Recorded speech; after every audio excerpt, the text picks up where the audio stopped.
El presidente Lenín Moreno, refiriéndose a la eliminación del subsidio a los combustibles y a los incidentes causados por el paro del transporte, la irrupción del AMPA y el golpismo correísta, destacó lo siguiente. Distinguidos amigos, estimados amigos, el señor Jaime Nebot, el señor abogado Jaime Nebot y el señor Guillermo Lasso, con respecto a la situación del país. Creo yo que tienen muy buenas intenciones, muy buenos programas, muy buena fe y muy buenos deseos de transformar el país positivamente. Y eso me alegra. Eso me alegra porque seguramente algún momento van a ser, tarde, a corto, mediano plazo, van a ser presidentes de la República. La única forma de que ustedes reciban un país encaminado para poder volver realidad los sueños, los anhelos, las esperanzas que tienen con respecto al pueblo ecuatoriano es que nosotros hagamos este trabajo, puesto en orden las cuentas fiscales. Caso contrario, no van a poder cumplir con sus objetivos. Jaime Nebot, líder del PSC y Madera de Guerrero. Buen día, bienvenido a Contacto Directo. Buen día, Alfredo y televidentes. El problema de los ecuatorianos no es lo que van a hacer los mandatarios que vienen. El problema es lo que han hecho los que se fueron y lo que hacen los que están. Y todos deben hacer las cosas bien. Y las cosas no se han hecho bien y no se están haciendo bien. En cuanto a mí, gracias por sus deseos. Puede que eso se dé, puede que no se dé. Lo que sí se ha dado es que después de 19 años de alcalde, donde he afrontado a lo largo de todo ese tiempo muchas situaciones, me fui con el 86% de popularidad y aceptación a mi labor, por haber hecho las cosas bien. Con esta medida económica estructural, el gobierno puede dejar la mesa servida al próximo gobierno para servir mejor al pueblo, o hay otras cosas importantes que ajustar, como la reducción de la masa salarial del sector público, las compras públicas y el perfil de pago de la deuda. Todo lo que usted acaba de decir es correcto y necesario y por eso no lo comento. Usted en su editorial mencionó con acierto la transparencia, los precios libres, ¿no es cierto? Lo primero que quiero decir es algo que seguramente, quiero pensar que es así, el presidente, que es un buen hombre, los empresarios que deben conocer a fondo las cosas y ciertos analistas seguramente no conocen y está pasando de agache. Después veremos lo que también con razón se ha dicho aquí, las compensaciones, no solamente a los transportistas, que no es que son lo de menos, pero son menos importantes que el pueblo ecuatoriano y que el pueblo pobre. Porque cuando uno no tiene trabajo y cuando uno gana $394, que le manden una subida al transporte del 30% en Guayaquil y del 40% en otras partes, porque aquí ya se subió el transporte en su momento, es sumamente grave y hace ver la realidad de otra forma. Mire, precio libre del combustible es precio sin subsidio del Estado al empresario, al pueblo. Es decir, precio que será marcado por la importación de combustible al precio internacional, sin impuestos, sin aranceles, sin IVA. ¿Eso es lo que se ha aprobado? Están muy equivocados los señores que creen eso. Tanto en el decreto de aumento de combustibles, del precio de los combustibles del 1 de octubre, como en la resolución de la Agencia Nacional de Tránsito del 5 de octubre, se copia textualmente y se mantiene un malhadado reglamento normativo de Petroecuador que dice textualmente que los precios de los combustibles, diésel, gasolina, se van a fijar de acuerdo al costo de producción de Petroecuador, ineficiente por los 4 costados. Y se atreven a decir que a eso le van a añadir tributos y que le van a añadir un margen de comercialización de utilidad que va desde el 0 al 100%. Eso es lo que dice, eso es lo que se está aprobando. Entonces, eso, si no se deroga, es la semilla de la cual tendrán que responsabilizarse los que hoy día aplauden sin leer las cosas o sin analizarlas bien, de que aquí pase lo que sucede en Europa, ¿no es cierto? 1 litro, no un galón de gasolina, $2.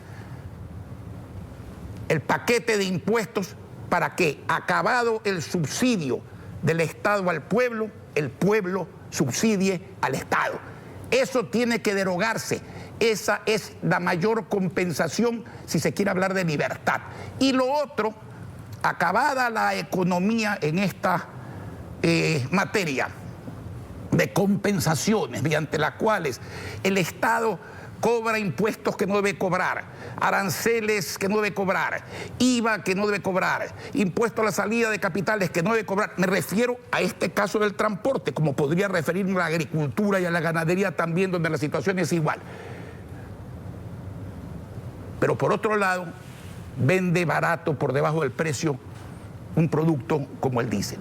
Acabado eso, debería ponerse, si es que se ha escogido ese camino, que lo ha escogido el gobierno, debería ponerse el costo del combustible en el mercado internacional y debería desmontarse, pues quitarse, poner arancel cero a la importación de camiones, a la importación de buses, a la importación de taxis, igual que en la agricultura, a la importación de pesticidas, herbicidas, urea, tractores, etcétera. Así producen los países, así crecen, así se obtiene definitivamente empleo.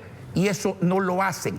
Vea, Alfredo, un transportista paga por un camión de la misma procedencia en Perú muchísimo menos que en el Ecuador. Las llantas valen la mitad, al punto de que los transportistas viajan a Perú, y esto es público, a comprar llantas. Hay una empresa que añeja las llantas, las hace aparecer viejas para que no los acusen de contrabando cuando regresan.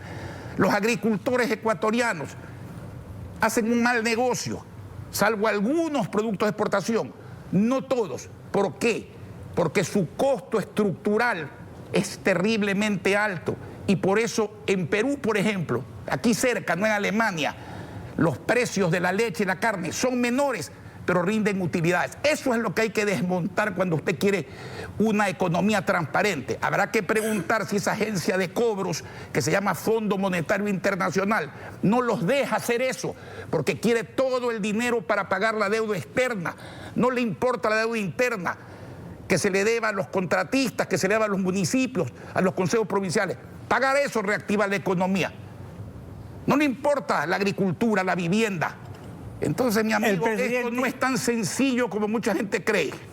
El presidente no busca la reelección, aparentemente no le importa su popularidad, pero eso no descarta que haya un potencial candidato presidencial como la ministra de Gobierno, María Paula Romo, que prefiere un gobierno que comparta las medidas para compartir pérdida o incremento de popularidad. Bueno, teóricamente la medida es saludable, pero luce incompleta, como usted lo ha dicho, lo ha explicado. Entonces, para completar el riesgo se necesitan de medidas del Ejecutivo y de los gobiernos autónomos para fijar el pasaje del transporte público urbano. ¿Los consejos cantonales deben ejecutar esta parte de la medida? No, y le voy a decir por qué. El que ha subido los combustibles es el gobierno nacional. El que ha dispuesto en una resolución, dispuesto, dice dispone, que suban los combustibles es el gobierno nacional.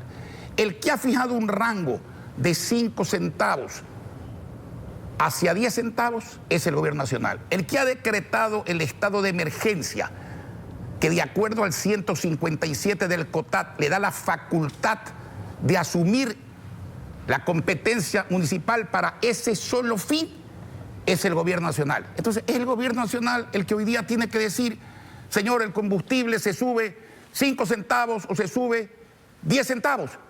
Y se acabó. Y por ahí salen algunos a decir, ¿y dónde está la autonomía municipal? En eso está la autonomía municipal, mis queridos amigos, en no recibir órdenes del Ejecutivo. Los municipios no son empleados, no son ministerios ni subsecretarías del gobierno nacional, ni de ningún gobierno. Eso es la autonomía. Entonces el gobierno debería decidir el alza en virtud del estado de excepción. ¿Y ya la decidió? Sin recurrir a los consejos. Sí, señor. Ahora, los sectores de izquierda como la Conaya, Pachacuti, Unidad Popular, el FUD y la FEUE anuncian protestas esta semana pero los dirigentes de la transportación y del sector productivo ofrecen colaborar. Es la hora de hacerlo, pese a que no se recupera lo robado por el correísmo, la justicia está rezagada, llegará. Desde 1984, en que fui gobernador de la provincia, diputado, alcalde, parte de un gobierno opositor, nunca he auspiciado un paro. Siempre he condenado y reprimido el vandalaje. Condenado y reprimido. Dentro de la ley, por cierto, el vandalaje. No estoy de acuerdo que cuando uno no concuerde con algo total o parcialmente, la forma de manifestarse sea la destrucción, generalmente de bienes de gente pobre. Impedir el trabajo que se necesita en el país. No estoy de acuerdo con eso, no lo he estado nunca y no lo voy a estar nunca. Jaime Nebot, líder del PSC, gracias por acompañarnos en Contacto Directo. Gracias a usted.